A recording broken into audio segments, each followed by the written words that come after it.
Malladura, Porriño, miércoles 31 de octubre del 2018.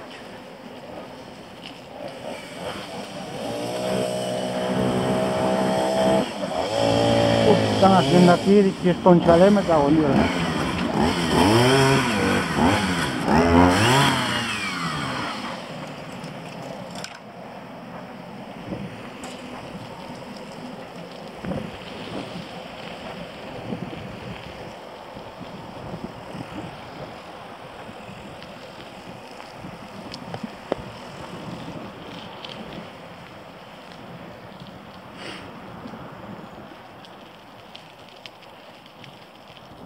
Cuarto.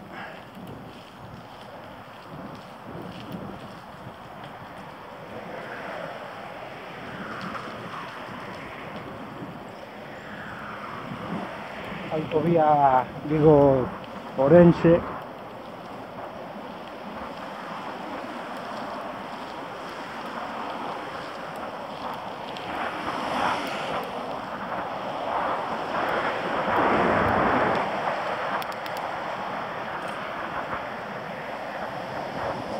Han desbrozado todo esto.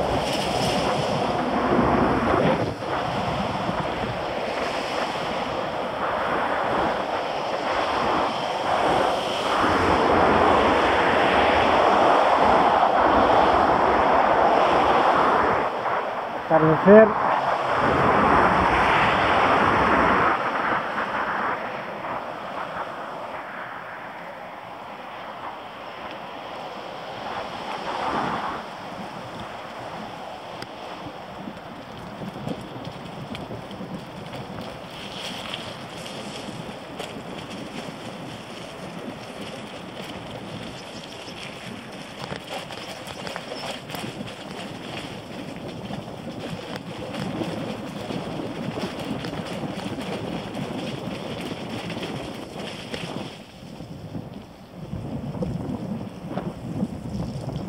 Como sea un chalet, tela marinera.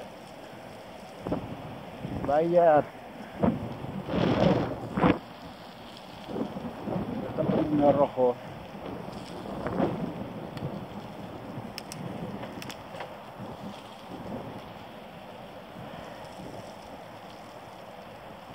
Una urbanización aquí en la Malladura, 18-14.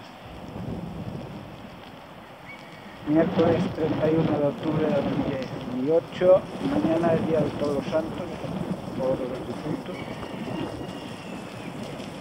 Hombre,